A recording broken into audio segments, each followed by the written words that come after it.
नमस्कार, लोकमत राजस्थान में आप सभी का स्वागत है। मैं आपके साथ मोनिका राठौड़। अंता की हार की वजह क्या वसुंधरा राजे थी? उनके ही समर्थक नेता लगा रहे आरोप। भजनलाल सरकार भी रिस्क लेने से बचते दिखे। राजस्थान में अंता विधानसभा सीट पर उपचुनाव में बीजेपी की करारी हार की वजह क्या भजनलाल सरकार थी या फिर वसुंधरा राजे? ये सवाल अब सियासी गलियारों में चर्चाओं का विषय बन गया है, क्योंकि ये सवाल तब उठ रहे हैं जब राज्य के ही करीबी माने जाने वाला प्रताप सिंह सिंघवी जैसा नेता राज्य पर सवाल उठा रहे हैं। देखिए हमारी खास रिपोर्ट में। दरअसल अंता उपचुनाव में वसुंधरा राजे को खुश रखने के लिए पार्टी ने उनके ही समर्थक मोरपाल सुमन को प्रत्याशी बनाया और चुनाव की कमान भी राज्य के ही बेटे दुष्यंत सिंह को दे दी।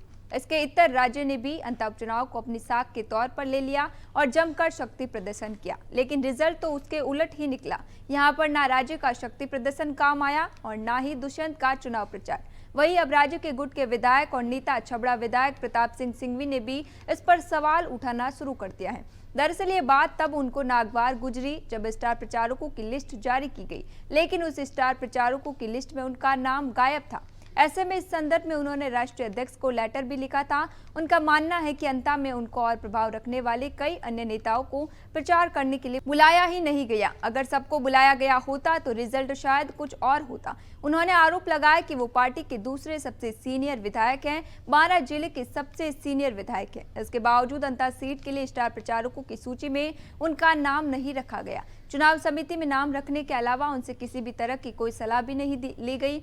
सिंघवी ने कहा कि अंता में शिक्षा मंत्री मदन दिलावर और ऊर्जा मंत्री नागर समेत कई विधायकों को चुनाव प्रचार में नहीं बुलाया गया। अगर मेरे समेत इन सभी नेताओं को बुलाया जाता तो कार्यकर्ताओं में अच्छा संदेश जाता। कोटा डिवीजन के ही भजनलाल सरकार के कई मंत्री अंता के चुनाव में दूर रहे या फिर राज्य कैंप ने उनको दूर रखा। मुख्यमंत्री भजनलाल शर्मा ने हालांकि प्रचार के आखिरी दिनों अंता में राज्य के साथ ही रोड शो किए थे। अंता में हार के बाद गुटबाजी के सवाल को बीजेपी के प्रदेश प्रभारी राधा मोहन दास ने ये कहकर टालने की कोशिश की कि अशोक गहलोत अंता की जीत पर खुश न हो बल्कि बिहार की हार पर सोचे। अगर बीजेपी राज्य के बिना मैदान में उतरती और पार्टी प्रत्याशी हार जाता तो हार की माला मुख्यमंत्री भजनलाल शर्मा के गले में पड़ती, यानी सरकार की हार। ऐसे में भजनलाल शर्मा और राज्य इकाई ने ऐसी रिस्क ली ही नहीं। अंता सीट पर राज्य की पसंद का टिकट देकर राज्य को ही साबित करने की चुनौती दे दी।